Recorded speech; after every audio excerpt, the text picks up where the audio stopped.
వారికి పాపం వారి ప్రధాన ప్రతిపక్ష నాయకుడిని ఏదో అనిపించాలనే ఉబలాటం ఎక్కువ కనిపిస్తుంది. ఇంత అత్యంత కీలకమైన 4 కోట్ల తెలంగాణ ప్రజలకు సంబంధించిన హక్కులు, అనుమతులు, నిధులు సర్వం ఈరోజు మనం ఇక్కడ చర్చించుకుంటున్నాం.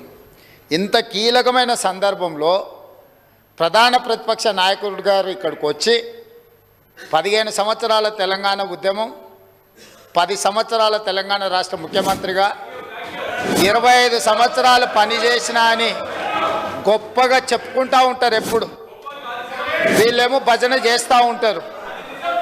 మరి అట్లాంటి అనుభవజ్ఞుడు ఇక్కడ వచ్చి కూర్చొని ఈ సభలో చర్చించి ఇందులో పాల్గొని కేంద్ర ప్రభుత్వాన్ని నిలదీయాల్సిన సందర్భంలో కూడా ఇక్కడికి రాకుండా మోడీ గారు వీరిక్కడికి వస్తే చూస్తే ఏమైనా జరుగుద్దేమనే భయంతో ఎక్కడో దాచుకొని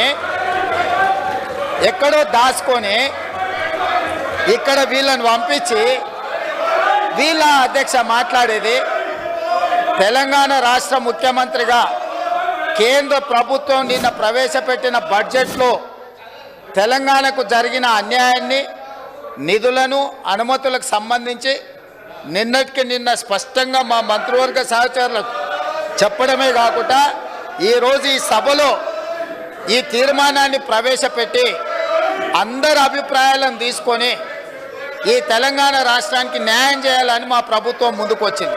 కాబట్టి